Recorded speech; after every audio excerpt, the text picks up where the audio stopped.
Republicans are going to meet in less than an hour to decide whether to keep ping-ponging with the Senate or look for a way out of this budget showdown. Utah Congressman Jason Chaffetz joins me now. Well, are you going to send this bill back to the Senate with all of what the Senate views as a poison pill? I know you voted on it at midnight or 2 o'clock in the morning, Sunday. Well, look, the House passed the bill on Saturday night. The United States Senate went to the beach, and Chuck Schumer had a nice little coffee this morning. I saw him doing an interview from New York. I don't understand why the United States Senate still has not convened. If there's so much urgency, which we feel, why does the United States Senate not come back into action? We passed it out Saturday night. They might have asked why you didn't do it Thursday night, why you waited until Friday afternoon to send it back to them.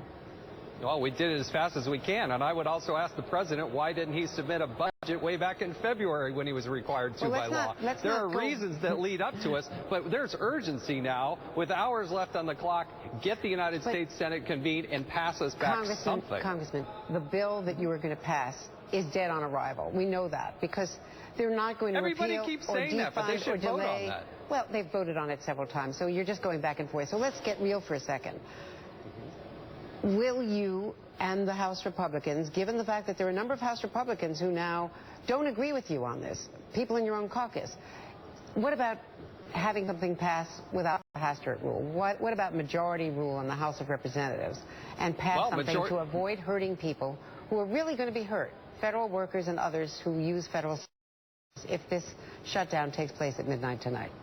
Well, I do like majority rule, and here we had, by a 39-vote margin, we even had a couple Democrats join us, pass out a bill. One of the things we put in there is a repeal of the medical device tax. In the United States Senate, they've had a vote on the medical device tax. Almost 75 senators voted in favor of that. We find that that would probably be common ground. We passed out unanimously a bill to fund the troops. That should be addressed by the United States Senate. So we're trying, we're passing stuff out, but work with us a little bit, the United States Senate. Don't take us right to the finish line. Congressman, here. what about the fact that you put in the exemption for the waiver for contraception and reproductive health for women? That's also dead on arrival. That's a new element added.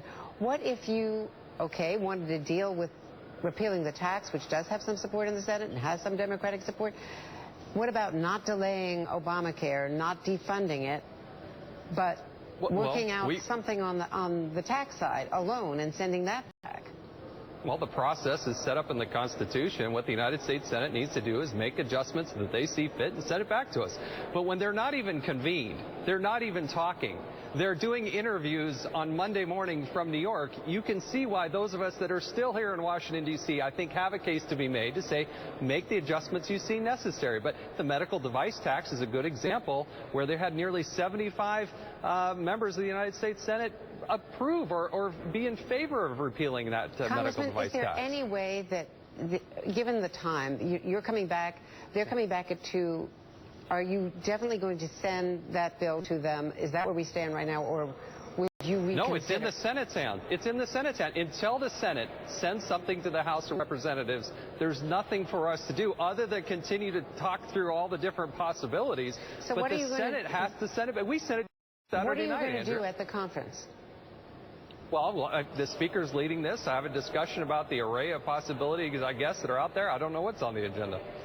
Would you consider backing off on the demand that Obamacare be defunded or delayed?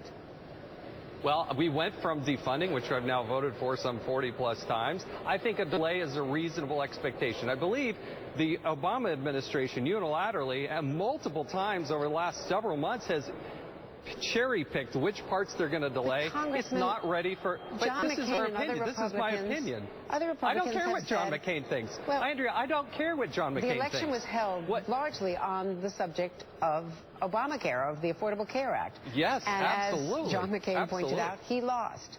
The Supreme Court ruled. It's a fact of life. You wouldn't expect the president to back off his crowning achievement from his point of view. Why not fight this on another issue?